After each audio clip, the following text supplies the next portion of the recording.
Los Angeles. Sean Payton coped by quarantining himself for 3 days. He binged Netflix programming, Conversations with a Killer, the Ted Bundy tapes and scarfed Jenny's splendid ice cream. He could excavate his grief, compartmentalizing but not forgetting really. You can't forget an injustice like that because the officiating debacle that most likely denied his New Orleans Saints a Super Bowl berth occurred in their final game of the season. Yet Payton, the Saints head coach, watched another blown call benefit the Los Angeles Rams and infuriate his team again on Sunday, nullifying a go-ahead touchdown in the first half. This time, he and the Saints did not have an off-season to work through their emotions. More than 2 quarters remained, and the Saints' star quarterback, Drew Brees, loitered on the sideline, out with a hand injury. As it did in the team's last matchup 8 months ago, New Orleans lost to the Rams, and at this stage all the Saints want is a game officiated fairly, without human error contributing to their demise.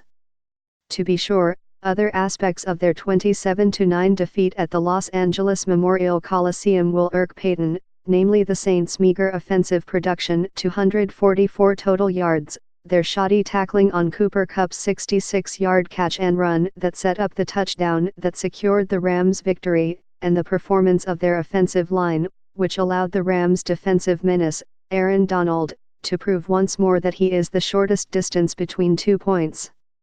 It was Donald who, on the Saints' second drive, shed a block and blasted Brees on his follow-through. His right thumb wrapped, Brees never returned, and the Saints might have to start someone else at quarterback next week because of a Brees injury for only the second time since he joined the team in 2006.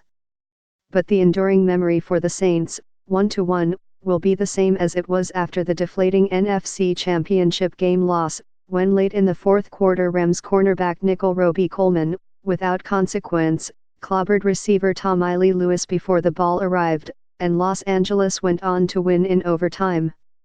They will wonder whether an officiating crew will get a critical call right.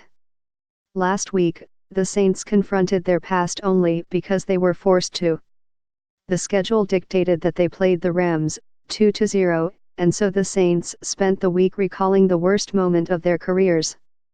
They answered questions. They glimpsed highlights. They relived the misery that had been processed, catalogued, lodged away and then, on a micro level, did so again Sunday. With about 6 minutes left in the second quarter, Trey Hendrickson stripped the ball from Rams quarterback Jared Goff at the Saints' 19-yard line. Cam Jordan scooped it up and ran it back for a touchdown, or so he thought. The play had been blown dead as an incompletion, and so even though the Saints were granted possession after video review reversed the call to a fumble, they were given the ball at their own 13, where Jordan recovered the ball. Instead of taking the lead, they turned the ball over on downs, and the Rams, capitalizing on a short field, kicked a field goal to go up, 6-3, at halftime.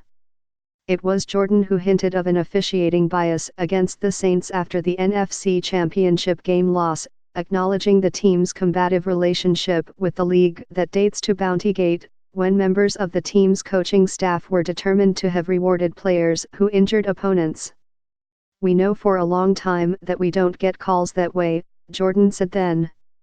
The non-call that afternoon in New Orleans was so egregious that with the input of Payton, a member of the league's competition committee, the rules were changed for this season, with coaches permitted to challenge an official's judgment when pass interference isn't called. However tempted he might have been Sunday, Payton did not challenge the first pass play. By adding a subjective element to replay, that experiment has created problems while solving others, but it at least seeks to correct a wrong.